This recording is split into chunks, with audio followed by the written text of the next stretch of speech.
कक्षा 10 गणित।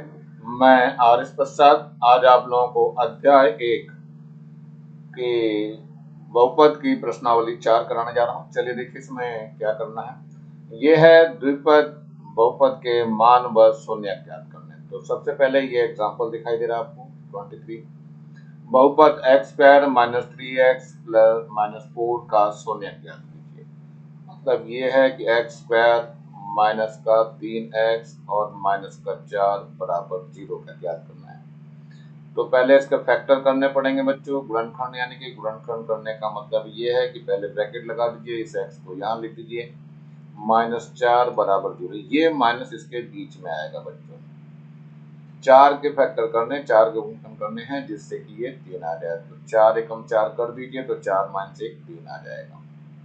अब इसके बाद x² हो जाएगा, माइनस की 4 x से गुणा हो जाएगी और फिर माइनस प्लस कर देगा, 1 की x से गुणा करेंगे, x हो जाएगा माइनस का 4 बराबर 0। यहाँ से x कॉमन ले लेंगे, क्या हो जाएगा, x - 4 आ जाएगा और प्लस का 1 कॉमन आ जाएगा, x - 4 हो जाएगा बराबर 0। x - 4 कॉमन आ गया है और यहाँ से x बचा और यहाँ से प्लस का 1 बच जाएगा और बराबर 0। अब एक एक को लेना है।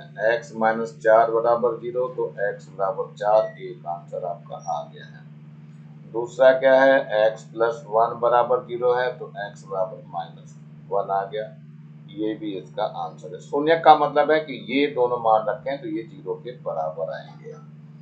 चलते हैं अगले क्वेश्चन पे। ये क्वेश्चन दिखाई दे रहा है, x² - 9 के गुणनखंड व शून्य ज्ञात कीजिए। तो लिख दीजिए बच्चों x² - 9। यहाँ क्या करना है, इक्वल टू 0 कर दीजिए। x² माइनस इसको 3 का स्क्वायर कर लेंगे इक्वल टू 0। तो हमारे पास एक ये सूत्र है a² - b² का। क्या होता है, a + b होता है और साथ में a - b हो जाता है। तो यहाँ क्या हो जाएगा, x + 3 हो जाएगा और साथ में x - 3 हो जाएगा इक्वल टू 0 हो जाएगा। एक बार x + 3 को 0 देंगे तो x = -3 आ जाएगा। एक आंसर आपका आ गया।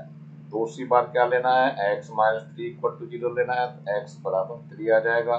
ये सेकेंड आंसर हो जाएगा, यानी इसके गुणनखंड भी हो गए और शून्य भी निकल गए। ये गुणनखंड हुए बच्चों। तो ध्यान रखना गुणनखंड क्या हुआ, x² - 9 का, ये हो गया x + 3 और x - 3। ये गुणनखंड है तो ये भी एक आंसर ही हुआ। चलते हैं दूसरे वाले पे। ये क्या कह रहा है, किसी बहुपद के शून्य 4 व -1 है, गुणनखंड क्या होंगे। यानी कि x बराबर 4 दिया है तो x - 4 बराबर 0 हो जाएगा और x बराबर -1 दिया है तो x + 1 बराबर 0 होंगे। तो गुणनखंड कितना हो जाएगा इसका, गुणनखंड हो जाएगा x - 4 और x + 1 हो जाएगा। ये इसका गुणनखंड हो गया और यहीं पे आंसर हो जाएगा। चलते हैं नेक्स्ट वाले को। ये क्या कह रहा है, बहुपद इतने के गुणनखंड व शून्य ज्ञात कीजिए। तो चलिए इसको देखते हैं। तो ये हो जाएगा 4x² है, माइनस का 4x है और प्लस का 1 है। पहले इसके गुणनखंड कर लेते हैं। तो ये आ जाएगा, वास्तव में ये 2x का स्क्वायर है, माइनस का 2 गुणा 2x और गुणा 1 है, फिर ये 1 का वर्ग है। हमने जो सूत्र लगाया वो a - b का वर्ग का सूत्र लगाया। क्या हो गया, a² प्लस का माइनस का आएगा बच्चों, यहाँ माइनस का 2ab आ जाएगा और प्लस का b² हो जाएगा। तो यही फॉर्मूला मैंने इसमें लगाया पहले सही करने के लिए। तो ये हो गया 2x - 1 का होल स्क्वायर। तो गुणनखंड कितने आ गए, 2x - 1 आ गया और दूसरा भी आ गया 2x - 1। इन्होंने क्या किया है, इसके शून्य भी ज्ञात करने हैं, यानी कि 4x² माइनस का 4x + 1 = 0 लेंगे। इसके गुणनखंड ऊपर भी करके दिखाया, 2x - 1 और 2x - 1 आ गया इक्वल टू 0। सो 2x - 1 = 0 लेंगे तो 2x = 1 आ गया, यानी x = 1/2 आ गया। एक आंसर ये आ गया।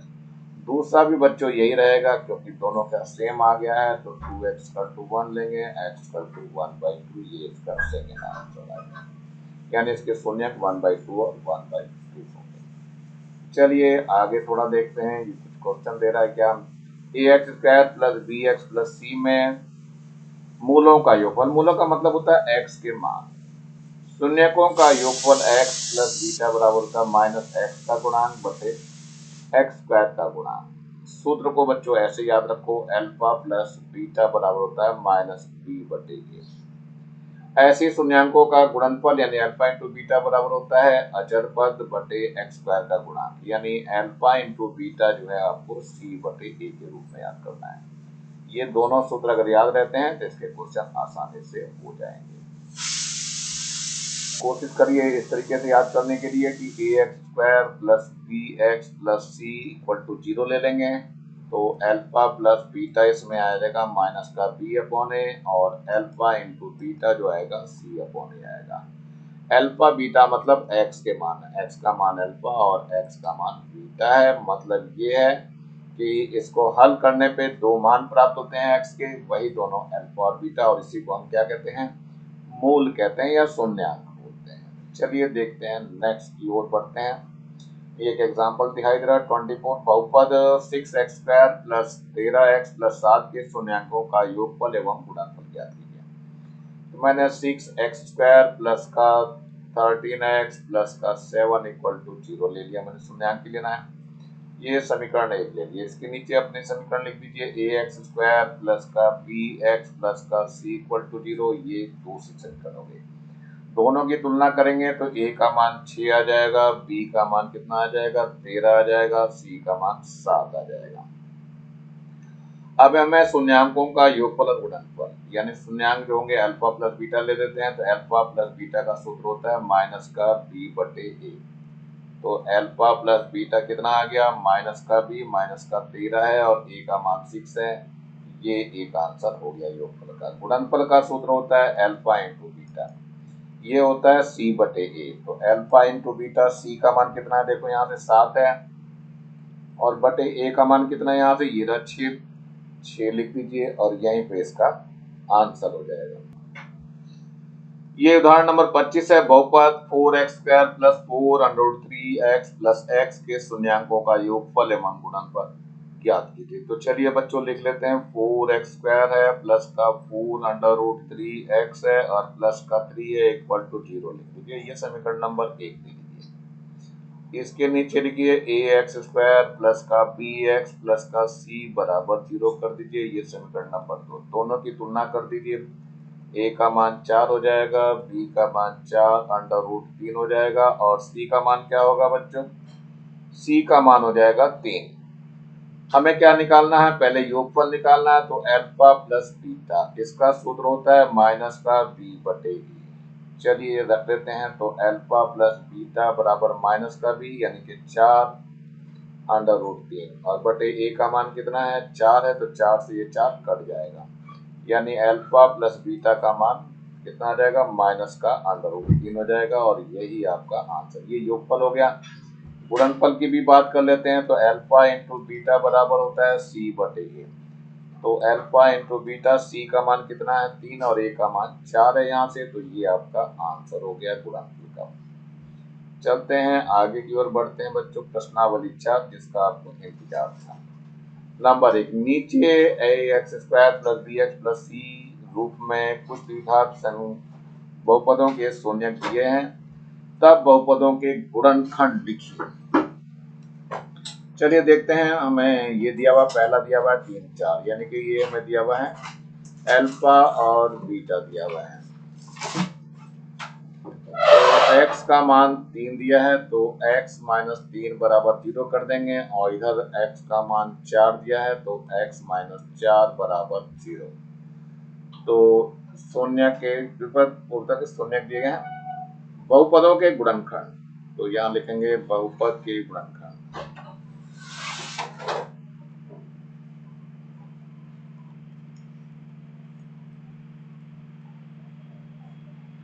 कितना हो जाएगा, x माइनस 3 हो जाएगा और x माइनस 4 हो जाएगा, और यही आपका आंसर हो जाएगा। चलते हैं नेक्स्ट वाले की तरफ बढ़ते हैं। सेकंड में सेकंड में दिया है x का मान -2 दे रखा है, तो x प्लस 2 बराबर 0, और दूसरे में दिया है x इक्वल टू -3, तो x प्लस 3 बराबर 0 हो गया।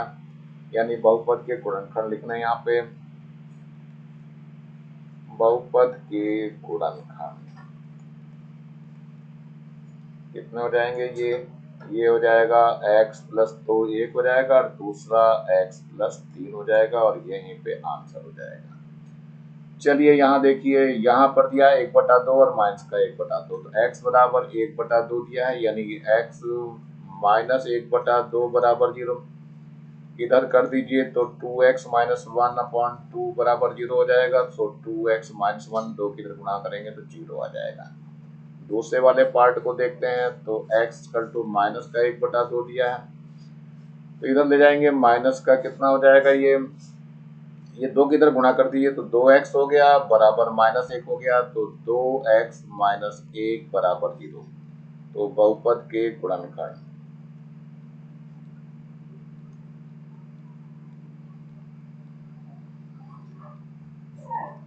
कितना आ गया बच्चों, ये हो गया 2x माइनस 1, और ये माइनस का इधर आके प्लस हुआ था बच्चों, 2x प्लस 1 हो जाएगा, और यहीं पे ये आंसर हो जाएगा।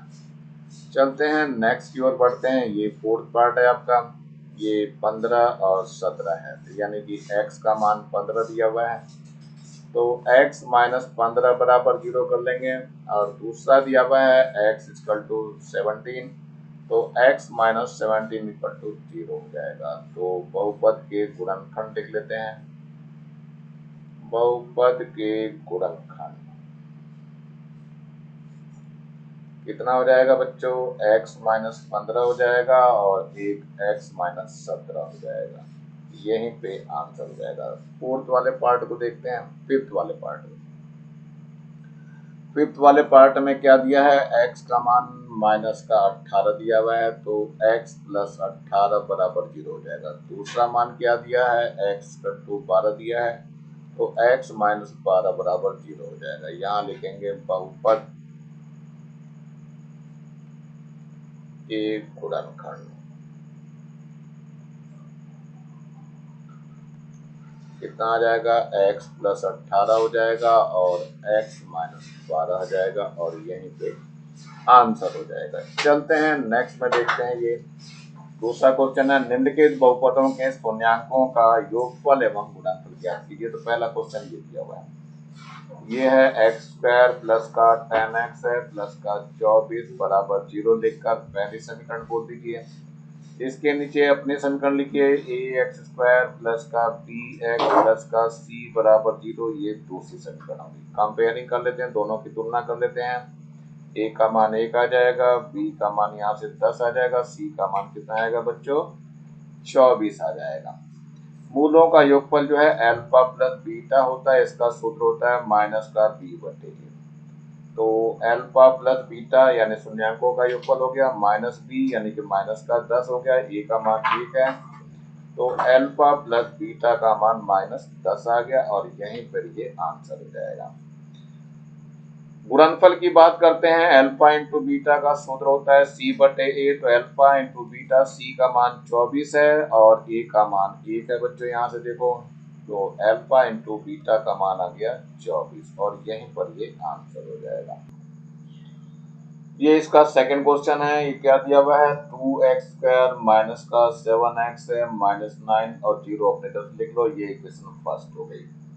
इसके नीचे अपनी इक्वेशन लिख लो, ए एक्स स्क्वायर प्लस का बी एक्स प्लस का सी इक्वल टू 0, ये इक्वेशन सेकंड होगी। दोनों की तुलना कर देते हैं, ए का मान 2 आ जाएगा, बी का मान माइनस का 7 आ जाएगा, और सी का मान माइनस 9 हो जाएगा।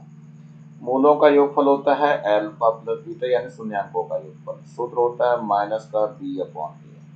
तो देखो क्या आ जाएगा, माइनस तो है, ये बी का मान माइनस 7 है, तो इसको प्लस का 7 कर देगा, और बटे ए का मान 2 है, ये हो गया अल्फा प्लस बीटा बराबर 7 बटे 2। एक आंसर आपका आ गया है। गुणनफल की बात कर लेते हैं, अल्फा इंटू बीटा का मान सी बटे होता है, तो अल्फा इंटू बीटा यानी सी कितना है, माइनस का 9 है, और बटे ए का मान है 2 और ये यहीं पर आंसर हो जाएगा। चलिए इसके थर्ड पार्ट को देखते हैं क्या कह रहा है। ये है एक्स स्क्वायर है प्लस का 11x है और प्लस का 30 इक्वल टू 0 कर दीजिए, इक्वेशन फर्स्ट कर दीजिए। इसके नीचे अपने समीकरण लिख लो, ए एक्स स्क्वायर प्लस का बी एक्स प्लस का सी बराबर 0, ये समीकरण नंबर 2 हो गए। दोनों की तुलना करनी है, ए का मान 1 आ गया और बी का मान 11 आ गया और सी का मान 30 आ गया। शून्यांकों का योगफल यानी मूलों का योगफल, ये सूत्र होता है माइनस का बी बटे ए। तो अल्फा प्लस बीटा का मान कितना आ गया, माइनस बी यानी माइनस का 11 हो गया। ए का मान 1 है तो अल्फा प्लस बीटा का मान माइनस 11 आ गया और यहीं पर आंसर हो गया। दूसरा है इनका गुणनफल यानी अल्फा इंटू बीटा, ये सी बटे ए सूत्र बताया था मैंने। तो अल्फा इंटू बीटा, सी का मान देखिए 30 है और ए का मान 1 है बच्चों, तो यहाँ 1 हो जाएगा। तो अल्फा इंटू बीटा कितना आ गया, 30 आ गया और यहीं पे आपका आंसर हो जाएगा। जरा नीचे की बात कर लेते हैं, ये एक और है फोर्थ पार्ट इसका। माइनस का 5x स्क्वायर है प्लस का 3x है और प्लस का 4, इसको 0 ले लीजिए और अपने समीकरण लिख दीजिए, ए एक्स स्क्वायर प्लस का बी एक्स प्लस का सी बराबर 0। ये समीकरण 1 हो गई, यह समीकरण 2 होगी। तुलना कर दीजिए तो ए का मान -5 आ जाएगा, बी का मान 3 आ जाएगा और सी का मान यहाँ से 4 आ जाएगा। शून्यांकों का योगफल अल्फा प्लस बीटा होता है, लेकिन सूत्र माइनस बी अपॉन ए होता है। तो अल्फा प्लस बीटा माइनस का बी यानी 3 हो जाएगा और ए जो है माइनस का 5 है तो 5 माइनस का, ये दोनों कट जाएंगे। तो अल्फा प्लस बीटा कितना आ गया, 3/5 आ गया और यही आपका आंसर हो जाएगा।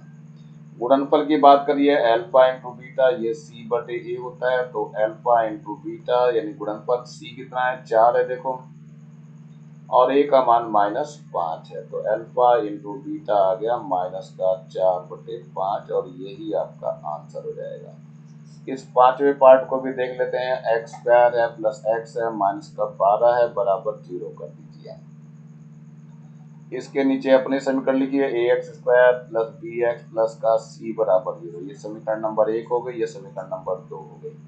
ए का मान देखो यहाँ से 1 है, बी का मान यहाँ से देखो कितना है, ये भी 1 ही है और सी का मान यहाँ से देखो माइनस का 12 हो गया। शून्यांकों का योगफल या मूलों का योगफल सूत्र होता है माइनस का बी बटे ए। तो अल्फा प्लस बीटा माइनस का बी यानी माइनस का 1 हो गया, ए का मान 1 है तो कुल मिला करके कितना आ गया, ये माइनस का 1 आ गया, ये आंसर हो गया इसका। गुणनफल की बात करते हैं, अल्फा इंटू बीटा सी अपॉन ए होता है। सो अल्फा इंटू बीटा, सी का मान देखिए माइनस का 12 है और बटे ए का मान केवल 1 दिया हुआ है। तो अल्फा इंटू बीटा कितना आ गया, माइनस का 12 आ गया और यहीं पर ये आंसर है। यानी जो कुछ भी हम कर रहे हैं इसके बारे में थोड़ा सा यहाँ बताया गया है। क्या बताया गया, बहुपदों की भाग की प्रक्रिया अंकगणित के भाग की प्रक्रिया से थोड़ी अलग होती है, इसमें चर की घात का ध्यान रखना होता है। दूसरा है, बहुपदों का भाग करने के लिए भाज्य एवं भाजक को उनकी घातों के अवरोही क्रम में लिखते हैं, पहले सजा के लिख लेते हैं। नंबर 3, बहुपदों का भाग करने के लिए दीर्घ भाजन विधि का भी उपयोग करते हैं। दीर्घ भाजन विधि में भाग की प्रक्रिया तब तक दोहराते हैं जब तक कि शेषफल शून्य न हो जाए या शेषफल के चर की घात भाजक के चर की घात से कम न हो जाए। बहुपदों के भाग की प्रक्रिया में भागफल एवं शेषफल भी बहुपद होते हैं। यदि किसी बहुपद f(x) को x - a से भाग दिया जाए तो शेषफल fa होता है, यह शेषफल प्रमेय है। गुणनखंड प्रमेय, यदि x बराबर a बहुपद f(x) का एक ऐसा शून्यक है जिसके लिए शेषफल fa बराबर 0 है, तब x - a f(x) का एक गुणनखंड होता है। नंबर लास्ट है, द्विघाती बहुपदों के 2 शून्यक होते हैं, हमेशा याद रखना इसके 2 शून्यक होते हैं। इसी के साथ ये लेसन यानी ये एक्सरसाइज समाप्त हो रही है। नीचे लाल रंग का ये बटन दिखाई दे रहा है, इसको जरूर दबा के सब्सक्राइब कर लें। वीडियो अच्छा लगा हो तो लाइक करें और कमेंट सेक्शन में कमेंट्स करना ना भूलें और ज़्यादा से ज़्यादा बच्चों को शेयर करें जिससे ज़्यादा बच्चों का फायदा हो सके। और इस बेल आइकन को भी दबा लें जिससे कि मैं नया वीडियो डालूं उसका नोटिफिकेशन तुरंत आपको मिल सके। मेरे चैनल को देखने के लिए आप लोगों का बहुत बहुत थैंक्स। इसी के साथ मैं आदर्श प्रसाद आज का वीडियो यहीं समाप्त करता हूँ। मिलता हूँ नई वीडियो में नए टॉपिक के साथ। Thank you. Have a nice day.